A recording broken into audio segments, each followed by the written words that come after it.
Big Leap. And he says, almost every relationship problem can be solved with a sweaty 10-minute conversation. So Evan, that's it. Have a sweaty 10-minute conversation. You're going to not like it, but if you start it with, thank you for being my mom. I'd love to clear the air. Here's the problem. Can we find a solution? And you being willing to be the solution. If you're willing to be the solution, people will let you be the solution. Hi, my name is Evan Herrman, and I'm documenting my journey on becoming the best version of myself while learning how to be an entrepreneur and developing the successful habits that are necessary to get and keep me there. If you want to come alongside of me and make this journey together, we'll be listening and learning from some of the world's greatest mentors in the areas that matter most: faith, family, finances, friendship, fitness, and fun. So join me on the Whole Person Podcast. Today, we have an amazing guest. He is a personal growth coach. He teaches people how to build amazing platforms to help their business grow online. Brian helps authors, speakers, and aspiring messengers to create a sustainable business through growing their platforms and creating compelling online courses. He's here to help remove the clutter and focus on what really makes a difference in your business. Brian Dixon is the author of multiple books, most recently, Start With Your People. Brian, welcome to the show. How are you? Evan, thanks so much for having me. I'm so excited to be here, and I'm so passionate about the topic that your podcast is all about. Man, I appreciate it. Thank you. It's, I realized faith, family, finances, friendship, fitness, and fun are the areas of my life that I struggle with most. Yes. And when I created this whole shindig, I was wanting to I want to be so good in these areas. I want to give advice. I want to be that guy, that go-to person. And I realized I was never going to be that guy, or at least for a long time. And so I figured I would start out of my own need and be vulnerable with people about my struggles and my learning process than to act like I have it all together. So that's why I bring people like you on to talk to teach me and the audience. Love it. Thank you. Glad to be here. Well, man, I want to, I caught your book online and the title really stuck out. And then I added you as friends on Facebook and kind of followed you for a little bit here. In your book, it's labeled, the title is Start With Your People. Just out of curiosity, why did you write that book? I think most books come from pain. They don't come from figuring stuff out. They come from ideally a deep well, a well of almost drowning, just to try to keep that analogy. So I was full-time entrepreneur, a dadpreneur. So basically like working from home, being a dad, working online and doing it for about 3 years. And my business had hit a point where it wasn't really growing. It wasn't really shrinking. It was just kind of staying the same, but it wasn't going that next level. And I saw a number of my peers kind of going the next level in their business. And I started to look around and go like, what is it about me? Like, why is this thing not growing? And I started to pay attention to the fact that a lot of people, when they'd finish a project with me, they weren't coming for a second one. But a lot of my peers, they do like a coaching project with somebody. They'd hire them for a whole year. And I was like, what about me is getting in the way of my own success? So I worked with a coach because I think that's one of the principles is you can't read your own label. So working with a coach, and he suggested doing a 360 assessment where you get this anonymous feedback from people about your life, about your work, about your life, about what's working well, but also where you're really stuck.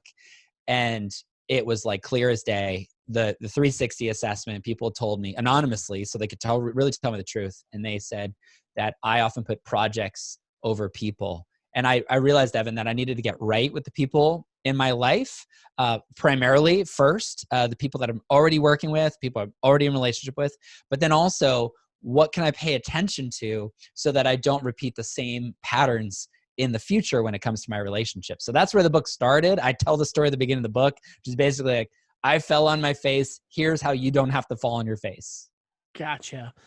Well, you know, what you're saying makes so much sense. Have you heard of the Johari's window? Oh, that sounds so familiar. Tell me more. So this is like probably college, high school. This is long, long time ago, but it's like the one thing I remember from my communications class is Yeah. that there is this ideal window. Like there's 4 quadrants that you can break Yes. yourself up into. But the biggest window is the window that you don't know what you don't know about yourself, but other people know it. Mhm. And so I just remember in my life when I learned that lesson is that you have to be an observer of what other people now here's the caveat. Be an observer of what other people think or say about you. Yeah. At the same time, that can go really bad. So I'm not saying, change your life based off of what other people say, but be observant and critical to the point where you can not throw the baby out with the bathwater, that it's That's a right. part of your own self-reflection and inventory, and you can, I don't know, chew through it, I guess. So good. So I love that. Jahar's window. Yeah, I'm looking at it, and that makes so much sense. Like there are things about ourselves that we're not aware of, and people making us aware can either be helpful or not. And so you still have to put any kind of feedback through a filter. The book's called Start With Your People. And the idea is by saying that there are people that are your people, like there will be people that are not your people. And I talk about it a little in the book. There are people that are critics. There are people that are literally out to get you. And there are ways to work with difficult people, but also to be okay not listening to the opinion of everybody. So just because people had things to say about me in my life didn't mean I had to listen to every single person. It's more like take the feedback and decide what are you going to do with that feedback. right, absolutely. What were some of the steps as a person that you needed to take to appropriately engage with the people around you? Slow down. That was number one. Slow down. Stop derailing conversations. Stop overtaking conversations. Check in. So after a conversation's over, clarify the expectations.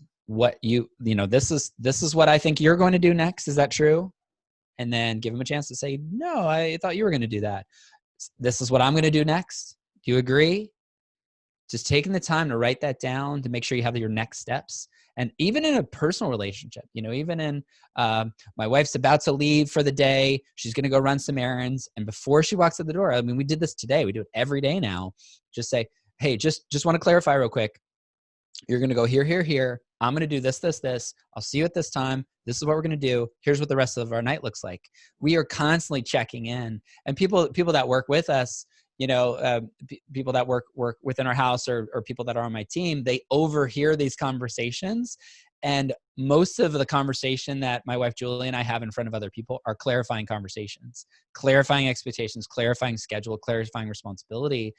And and people in my life have communicated to me that that we're really good communicators. Like as a married couple, it seems like we figured some stuff out, but really it works in all relationships, which is just clarify the expectation, because often we put expectations on other people, and expectations are a promise we make on somebody else's behalf, often without their knowledge or consent.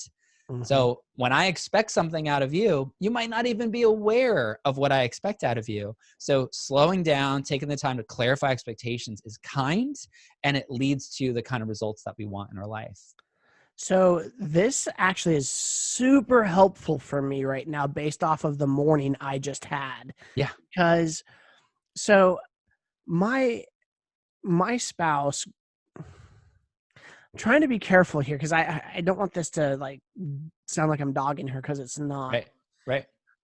My mother-in-law Yeah. is passive aggressive Uh-huh. in the way she communicates at times or when she's upset.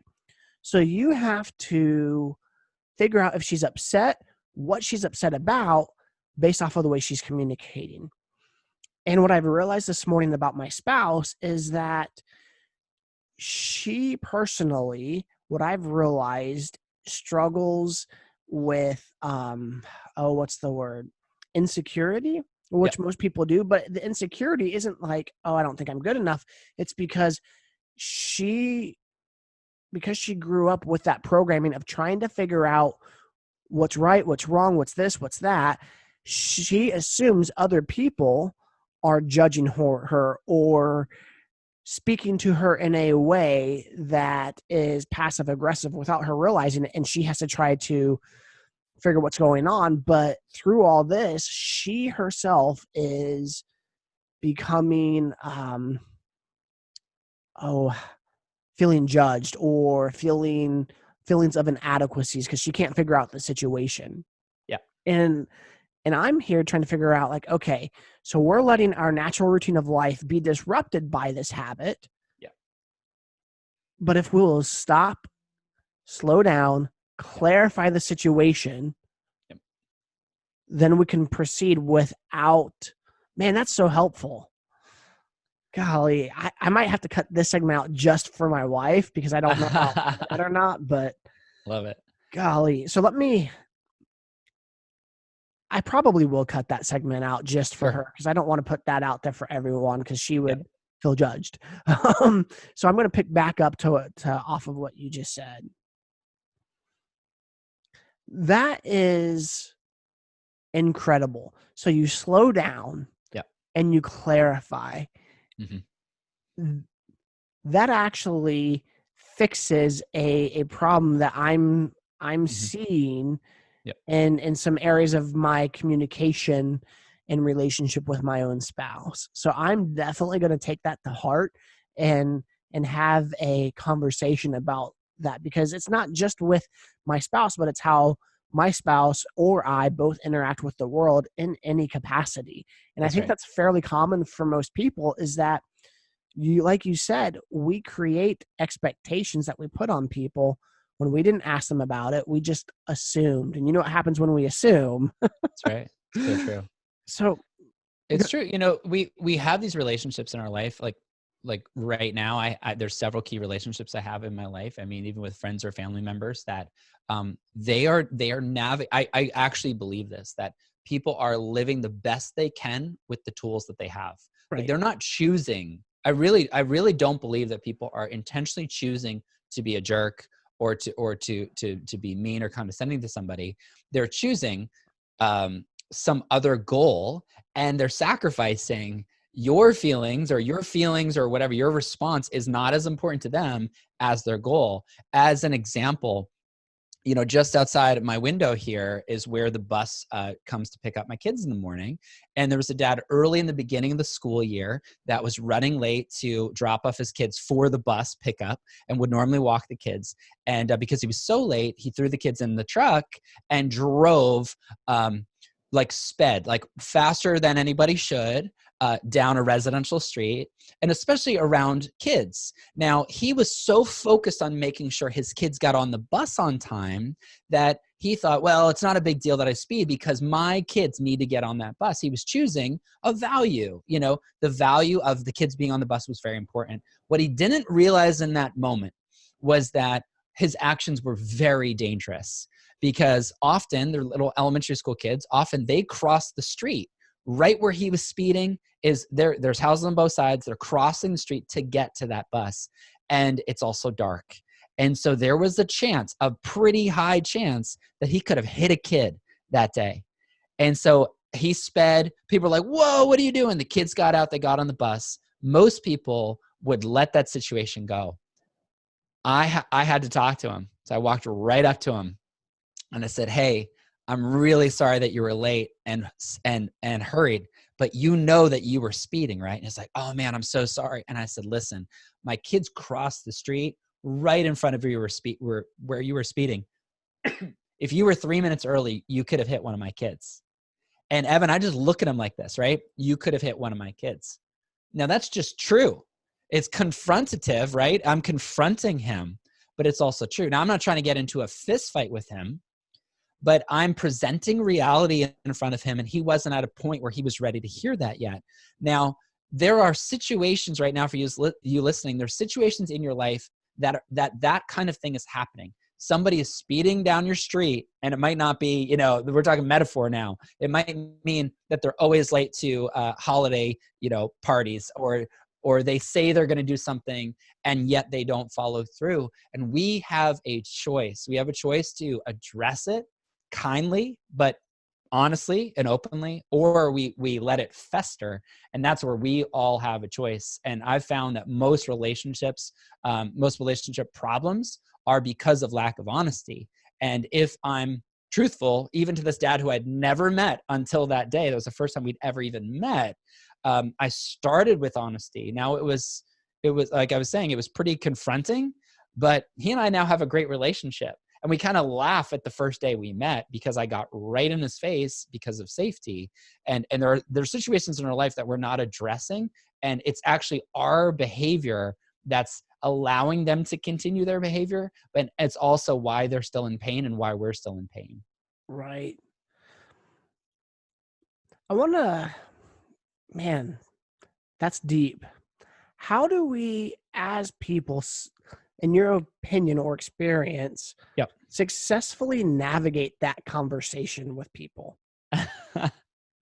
Because yeah, it's tricky.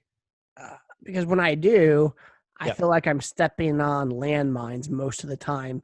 Maybe right. because I'm blunt, Right. but I try to dress it up and I foo-foo it a little bit. Yeah. What advice would you give me in a marital conversation? Because you seem to have that aspect fairly well, and I feel like the most practical application of this would be for people in marriage or work relationships. Yeah, it's come over time as a result of some great coaches that I've worked with and quite a lot of reading and messing it up. So don't think that I've got it all figured out. But this is an area of life that especially the last year, launching a book about people, you know, these relationship issues pop up. So a couple tips. Number one is, at least in my life, the important people in my life don't know how important they are to me, or at least they haven't before I began some of this work. And they don't have, you mentioned the word, you know, like insecurity or feeling secure. There wasn't security in our relationship. And that's where that conversation starts. The conversation starts from a place of security, because when people don't feel secure, they lash out. If you think about it, like, you know, one of our neighbors just got a dog. Before the dog knew me, it's a little puppy. Before the dog had ever met me, it could see me as a stranger, right? I'm even a potential threat. Now the dog knows me. They've had the dog for a couple of weeks. Every time I see the dog, I'm friendly and I pet the dog. And now the dog sees me as, you know, we have a secure relationship, right? Like I'm a friendly neighbor who's kind to the dog. And in the same way, obviously in a different way, but related, is the people in our life that we believe we need to confront because their behavior needs to change or something they're doing is causing more harm. There's no security in that relationship. So we have to start with the relationship. And so my favorite way to do that is say, hey, you're really important to me. I really care about our relationship. You just start there. So for example, like my mom, like we had a misunderstanding and I had to start it that way. Hey mom, you're really important to me. Like, I love that you're my mom. Thank you for being my mom. You're really important to me. I would love to clear the air. So that's the second one. So number one, just reassuring the relationship. And that even means a coworker or a mother-in-law. Like, you know, these are relationships that we're in, and like it or not, we're in these relationships. You know, you're working with a coworker. For you to say, hey, listen, we're on the same team. Like, let's just acknowledge that we're on the same team. You don't have to lie. I'm not saying lie and say, I like being on the same team with you. It would be great if you could find one positive thing that you could say, you know, when we did that project together 2 years ago, it was really fun. And I really liked being on that project with you. So reestablish that relationship. I really liked being on that project with you. Or I really like working at the same company. You know, I really like working at this company. I'd love to clear the air. So that's step two. I'd love to clear the air. Maybe it's just me. So that's the third one. Maybe it's just me, but I've noticed. something that you've noticed, right? So I've noticed that and then whatever the issue is. So I've noticed that, sometimes and then whatever the particular issue is, and address it. And people will get defensive in that moment. That's okay, because you've already established some security in the relationship and the fact that you're trying to clear the air. Now, when the confrontation happens, when they lash out, which they might do, just pause, right? Just because they're firing at you doesn't mean you need to fire back at them, right? So let's just use a really specific situation. Let's say that your mother-in-law is watching the kids, and the deal was she needed to be there at 5, and she consistently is there at 5:10, which means you're 10 minutes late for the thing that you need to do that's really important. So Do for you you to know my say, mother-in-law? what's that? I said, do you know my mother-in-law? Right? But we all have mother-in-laws. Listen, I won the lottery when it comes to a mother-in-law, and yet we've still had issues over the year. Over the years, we've been married almost 18 years, going on 18 years this summer. So we've had these kind of conversations where I need to say, "Hey, mom," I call her mom. That's part of the security of the relationship. She's not my mother-in-law; she's my mom. I call her my mom now, right? Two moms, my regular mom and my in-law mom, but they're both moms. So I say, "Mom, I won the lottery when it comes to mother-in-laws. Like, you are an incredible mother-in-law. I just thank you so much for the way that you raised Julie. You're an amazing mom. We are learning so much from you." These are all true things. So look for the good. So start with the good. Secure that relationship. Look for the good and say, "Listen, I'd love to clear the air." And then about whatever it happens to be. I'd love to clear the air. I've just been feeling like really stressed on Thursdays, because on Thursdays, my expectation or my understanding was that you'd be here around 5, but consistently you've been here around 5:10. And what that means is that now I have to fight 5:10 traffic, not 5 o'clock traffic. And there's actually a big difference. 10-minute traffic in Charlotte, North Carolina means I'm actually 15 minutes late for my meeting, not just 10 minutes late. So when you're 10 minutes late, I get even later, and I'm looking unprofessional. And that's impacting Julie, right? That's impacting your daughter. That's impacting your grandkids, because that's putting my job at risk, or it's putting our income at risk. Like, what's the actual consequence of their behavior? And then to bring it all kind of full circle, like, is there a way that we can solve this? Is there something that I can do? I take 100% responsibility, right? Is there something that I can do to solve this? Is there something that I can do differently so that we can meet at 5 instead of at 5:10? 9 times out of 10, that person's going to own it right there. Maybe be a little defensive, but say, "Okay, you're right. Yeah, it's been 5:10. Or maybe they're going to say, "It's not really been 5:10. It's been 5 o'clock." You'd say, "Well, okay. So what I hear you saying is that you'll be here at 5. So Thursday, when it's 5:01, what should I be feeling?" "Oh, no, I'm not going to let that happen." Just them making that verbal commitment actually changes the behavior. So that's one way to do it. Or there might be an issue that actually does need to be solved, and it has nothing to do with your relationship. It has to do with the fact that, if she would meet you at the exit instead of at your house, she could be there 10 minutes early because there's like construction going on. Like, there might actually be an issue, but see, we're having a constructive conversation, a solution-oriented conversation. Yes, it's not fun, but there's a great quote in a book I really like called The Big Leap, and he says, "Almost every relationship problem can be solved with a sweaty 10-minute conversation." So Evan, that's it. Have a sweaty 10-minute conversation. You're gonna not like it, but if you start it with, "Thank you for being my mom. I'd love to clear the air. Here's the problem. Can we find a solution?" And you being willing to be the solution. If you're willing to be the solution, people will let you be the solution. Like, "Can I fix that?" "Sure, you can fix it. Sure, you want to meet me at the interstate instead of at our house? That's fine. I'll do that because I'm not mad anymore, and I'm actually getting there on time," or whatever the case is. So there you go. Helpful? It is. Well, what's funny is, not only did you just use that as a general example on how you can use Yep. these steps for other things, but that example is a very true to my own family as well. Love it. The only thing that I did, I just started asking my mother, like, when she's like, "Hey, what time do I need to be there?" So if it's 5, I'll say 4. I'm not kidding. Yeah. Because at least this way, if she shows up 30 to 45 minutes late, she'll be 10 to 15 minutes early for me. I hear that. And that means you guys have a crutch. You're walking with a limp in your relationship. But what if you were to turn towards each other and have no need for a crutch, right? Like the freedom of walking without that assistive, without that assistive device, if you will, without that it's honestly, it's kind of a manipulative strategy, right? It is. No, Because you're working 100%. around a lack of integrity. And so my challenge to you and to her is, what would it mean to walk in full integrity? Full integrity is the time says 5, you're not here at 5, you said you'd be here at 5.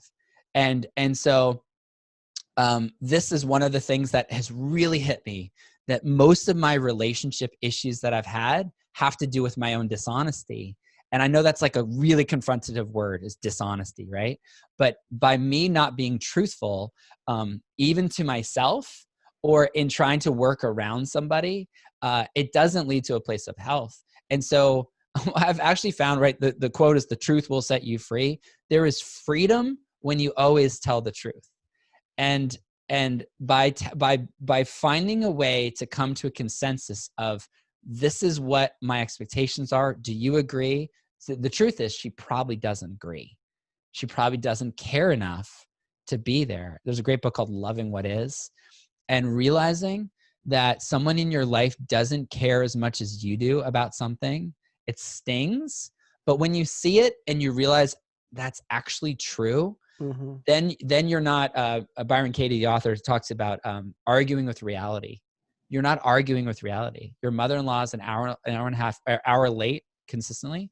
She's late. She's a late person. She's consistently late. So the fact that she's consistently late, now how do you deal with it? You've got a strategy, but I would really highly recommend that sweaty conversation, because it often leads to a place of healing.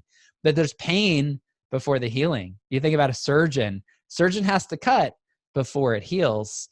And I think that's why so many of our relationships are stuck, is because we're not willing to do any of the cutting at all. Well, I think too, not just in this scenario, but in anyone's scenario, is that, for me, I'm willing to go through the pain if I know healing's on the other side. Right. If it's just more pain and there's not going to be a good solution, then I really just want to avoid the pain and use the crutch for the rest of my life. Ooh. Yeah, it's interesting. There is some mathematical calculation about, like, how important is this to me? We just moved in a new area of the neighborhood, and most people don't have pets. And I'm starting to see people realize, they've got a little bit of a yard now. And so you could just start to see people start to get dogs. And most dogs, when you get them, they're not trained. And so we went from it was very loud when they were building. Then it was very quiet, my neighborhood, and I record podcasts and I do interviews like this. And now there's 2 or 3 houses, I can see them out my window, that have dogs that are not trained, that bark all day long. So I have a choice. Here's the thing. We always have a choice. We have agency over our behavior and of our actions. So what am I willing to do? What am I willing to sacrifice in order to get the results that I want? And that might mean having a conversation with a neighbor who I barely know, to talk about how his dog is barking all day long. Maybe there's another strategy. But I would rather live in the results of having at least made that effort than to let it stir up and fester and become a cancer in my own life. I think that's so good, because so often, at least from my observation of humanity, is people do nothing and let it fester, which causes other issues. And I mean, that's at least from, again, what I observe within my own relationships.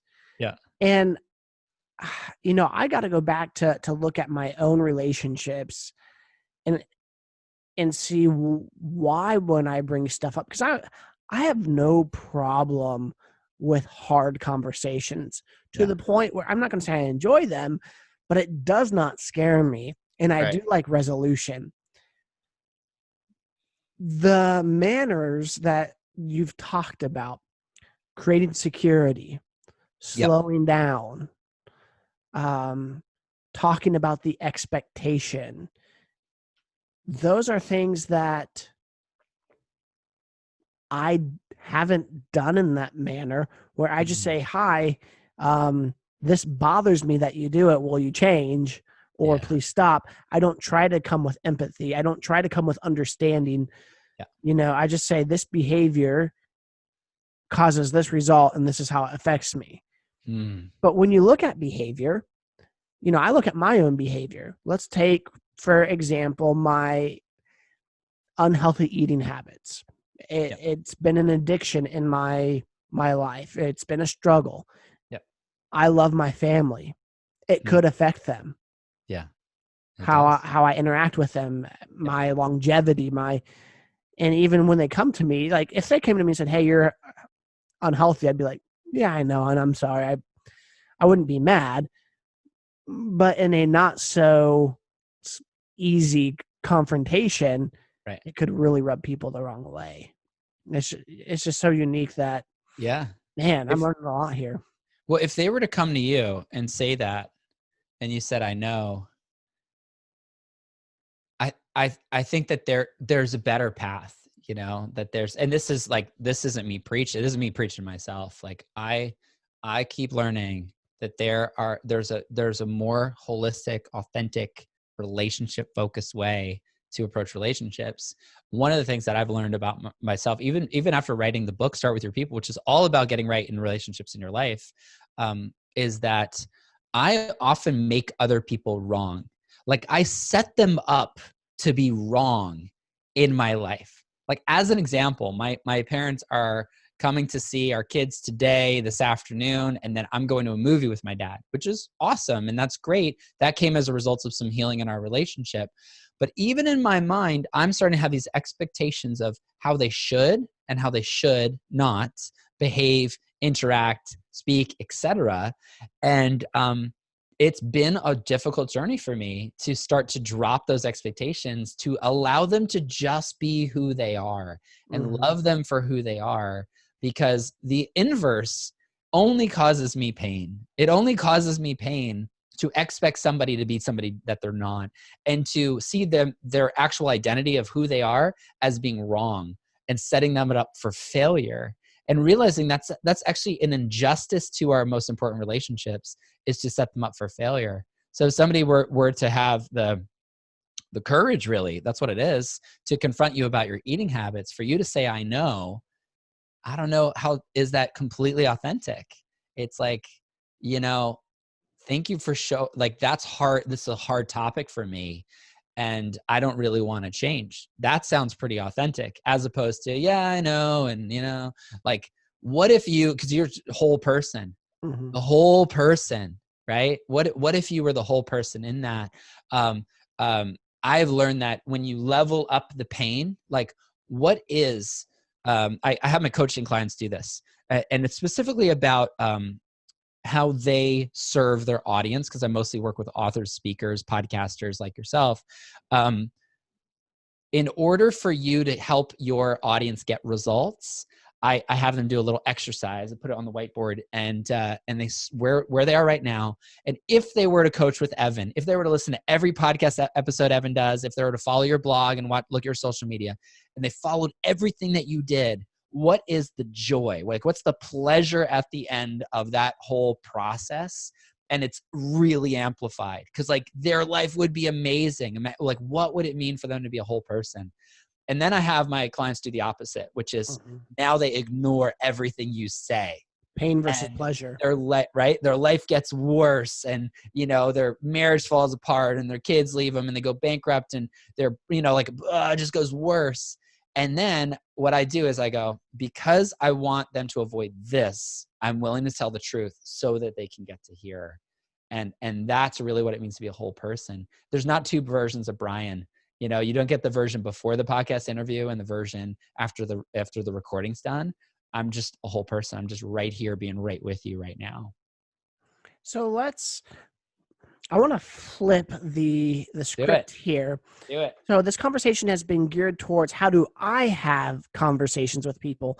Yep. But you know what? There's a lot of people and myself that how do I respond to the conversation? So Yep. what steps or lessons practically do you have for people who are receiving these hard conversations and how to not become defensive? Yeah. Defensiveness is very natural and very normal. What you're doing is you're choosing to hold on to something that you currently believe. That's what it is. You're saying, this is my precious baby. This is important to me. I like the way this feels, and I don't like what you're saying. I'm going to defend the way I feel about this particular thing. But I actually believe you can choose your feelings. And people disagree with me this on all the time. That's fine. They can feel that way. They're choosing to feel that way. I believe that if somebody confronts me about something, which it often happens. I just had a conversation today with one of my team members, and she gave me this little kind of disclaimer at the beginning of the meeting, which essentially was her asking me not to derail the meeting. She said, I've got these 5 things I want to cover, and I'd like it if we could stay on track.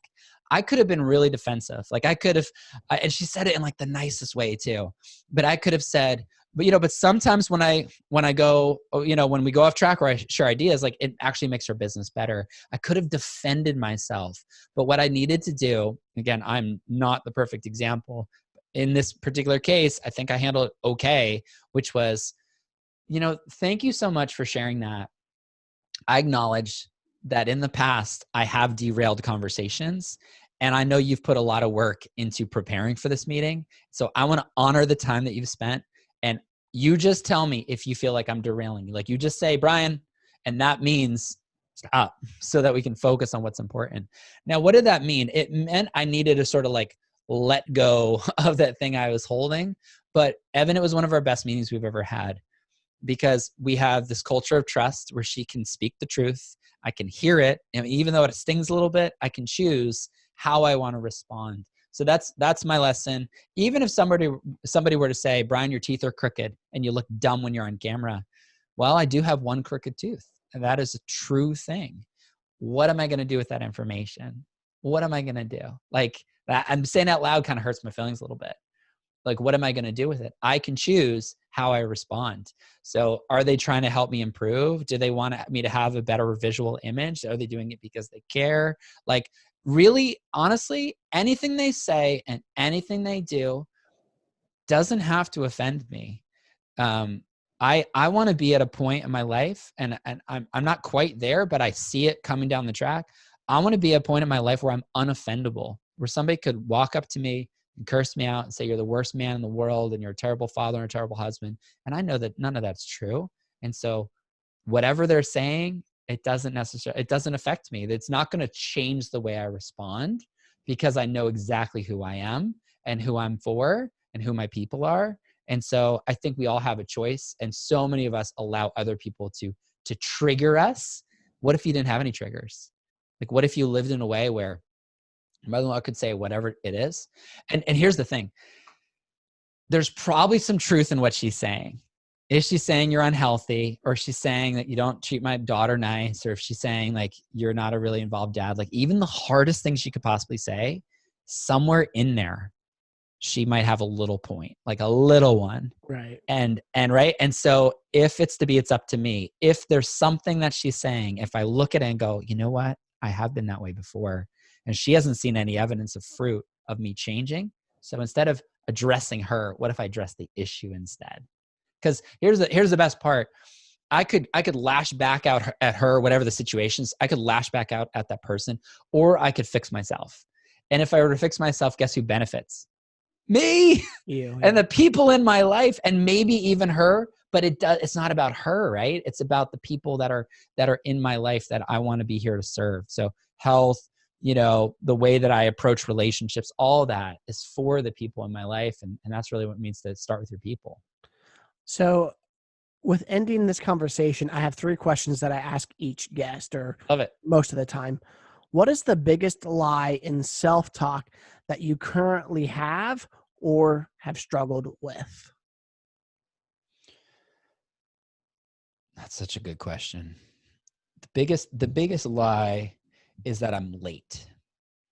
That I should be at a certain point in my career, in my health, in my relationships, in my finances, that that I'm not at.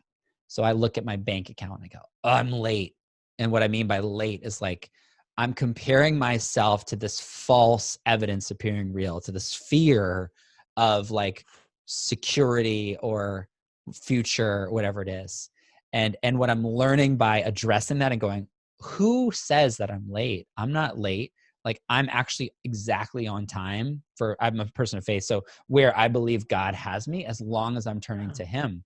So yes, I'm growing, and I'm not as, whatever the analogy is, I'm not as grown, I'm not as tall or whatever in different areas of my life as other people, but that's not for me. That's not my story. And Right. so as long as I am growing, I should be more grateful. I'll choose to be grateful to be where I am, because by acknowledging the growth, that's already growing. Yeah. That's something that I also struggle with. Yeah. I actually, my last podcast that came out on Monday, if you go to the Whole Person podcast, you can listen to it. And it's kind of over that, and really in depth about my year, because it's been extremely difficult. Yeah. There's a guy by the name of Craig Westoff who was the lead morning radio host for K-Love. Yep. And he came on the podcast. He's a friend of mine.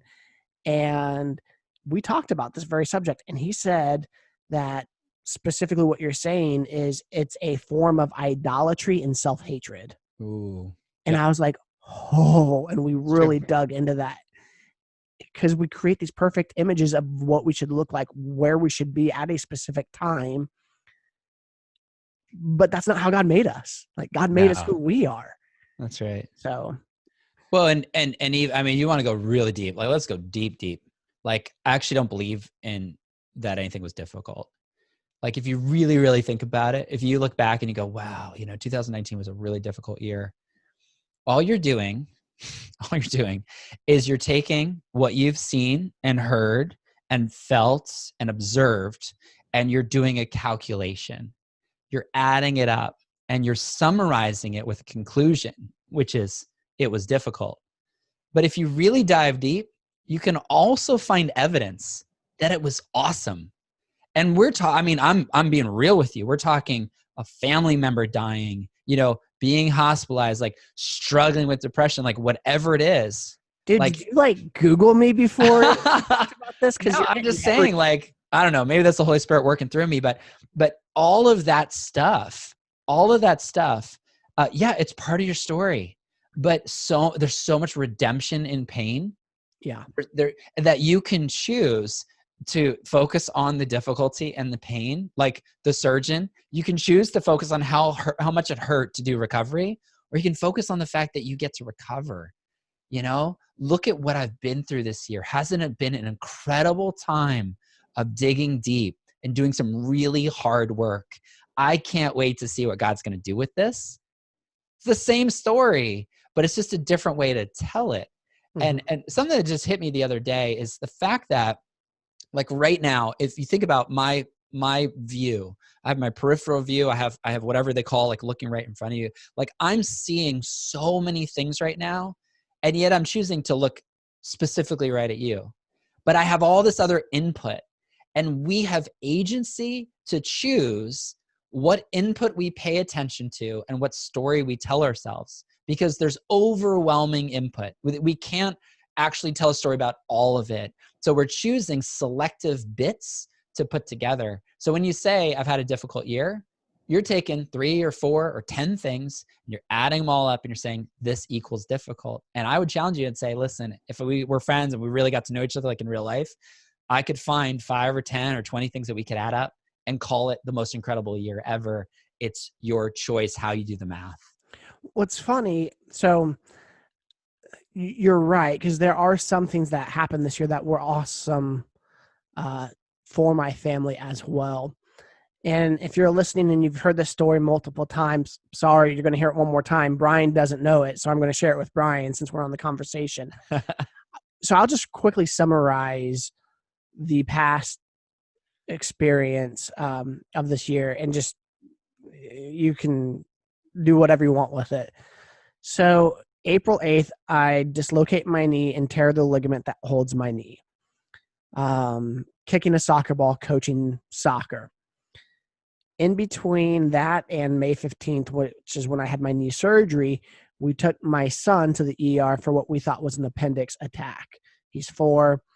Turns out it was severe gas lock, and you really can't tell the difference between gas lock and an appendix attack because apparently they're very similar. So there's that ER bill. There's the bill for the knee injury. Then there's the bill for the surgery. My wife's pregnant at this time. We lose the baby at 12 weeks. This is the second baby that we've lost in our marriage. We had one premature stillborn. We have two living, 2 angel babies. Fast forward from that a couple weeks, my wife gets in a wreck in my car, and thank God she was okay. I'm just grateful for that. That also caused, the deductible, insurance going up, the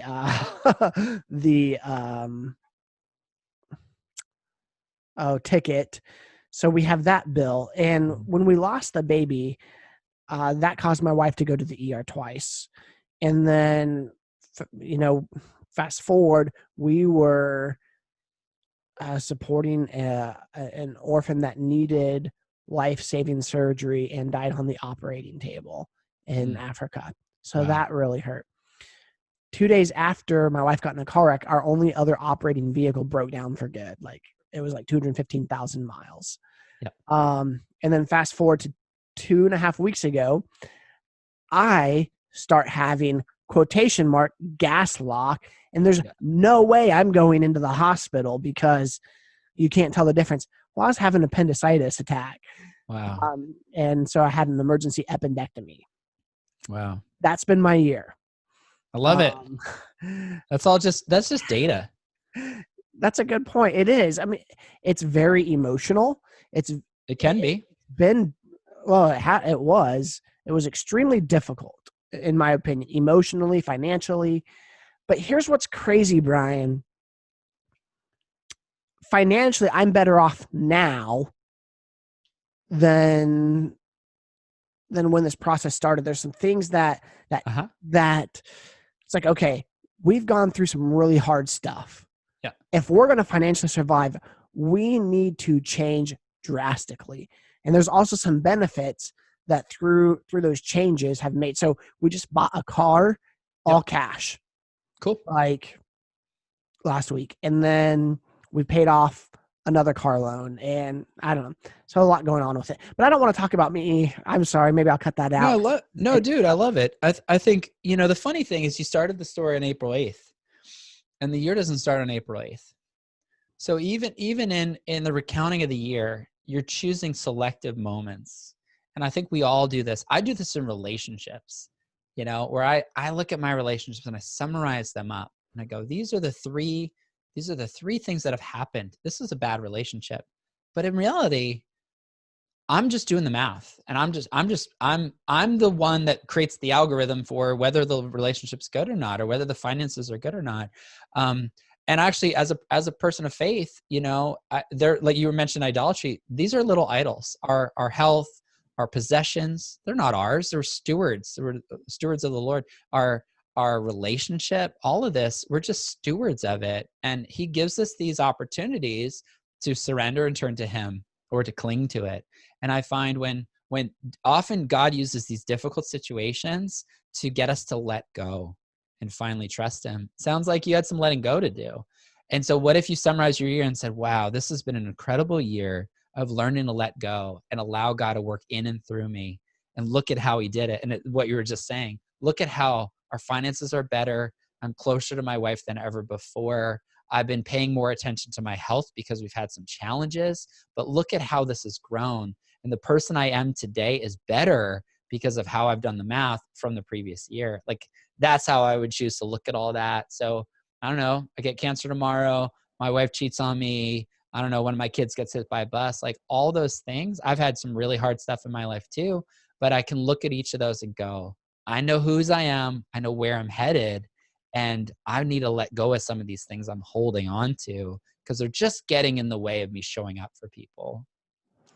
So the next question that's probably a good segue is, what brings Sure. you peace? Say it one more time. What brings you peace? Yeah, peace is a choice.